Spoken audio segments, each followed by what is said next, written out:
ఉత్తర భారతంలో బాణుడు భగభగ మండిపోతున్నాడు. భారీ ఉష్ణోగ్రతలతో ఉత్తరాది ప్రజలు అల్లాడిపోతున్నారు. 40 డిగ్రీల ఉష్ణోగ్రత ఎక్కువ అనుకుంటే ఇప్పుడు అది కాస్త 50కి చేరింది. దేశ రాజధాని ఢిల్లీలో ఇంతటి గరిష్ట ఉష్ణోగ్రత నమోదవడం షాక్కి గురిచేసింది. ఢిల్లీ చరిత్రలోని అత్యధిక ఉష్ణోగ్రతగా రికార్డు సృష్టించింది. మాంగేష్పూర్ ప్రాంతంలో 52.3 డిగ్రీల సెల్సియస్ ఉష్ణోగ్రతలు నమోదయ్యాయి. మంగళవారం 49.9 డిగ్రీల గరిష్ట ఉష్ణోగ్రత నమోదైంది. రాత్రి సమయంలోనూ 30 డిగ్రీల కంటే ఎక్కువగానే ఉష్ణోగ్రతలు నమోదవుతున్నాయి. ఢిల్లీలో పెరుగుతున్న ఉష్ణోగ్రతలు అక్కడి ప్రజలు అల్లాడిపోతున్నారు. ఉక్కపోతతో ఉక్కిరి బిక్కిరి అయిపోతున్నారు. దీంతో నగరంలో విద్యుత్ వినియోగం కూడా రికార్డు స్థాయికి చేరింది. మునుపెన్నడూ ఈ స్థాయిలో విద్యుత్ వినియోగం పెరగలేదు. చరిత్రలో మొదటిసారిగా ఈ ఏడాది ఢిల్లీ విద్యుత్ వినియోగం పెరిగింది. ఏకంగా 8,302 మెగావాట్లకు విద్యుత్ వినియోగం చేరుకుంది.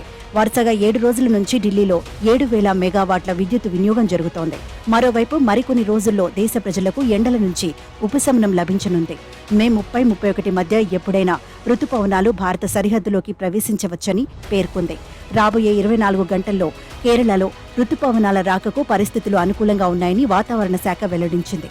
ఈసారి రుతుపవనాలు కేరళలో సమయం కంటే ముందే వస్తున్నాయి. ఇక వచ్చే 3-4 రోజుల్లో వాయువ్య మధ్య భారతదేశంలో గరిష్ట ఉష్ణోగ్రతలు 3 నుండి 4 డిగ్రీల వరకు క్రమంగా తగ్గే అవకాశం ఉందని ఐఎండీ తెలిపింది. కర్ణాటక, ఆంధ్రప్రదేశ్, అస్సాంలోని కొన్ని ప్రాంతాలకు రుతుపవనాలు జూన్ 5 నాటికి చేరుతాయి. మహారాష్ట్ర, తెలంగాణ, ఆంధ్రప్రదేశ్ ఎగువ భాగం, పశ్చిమ బెంగాల్కు జూన్ 10న చేరుకుంటాయని ఐఎండీ తెలిపింది.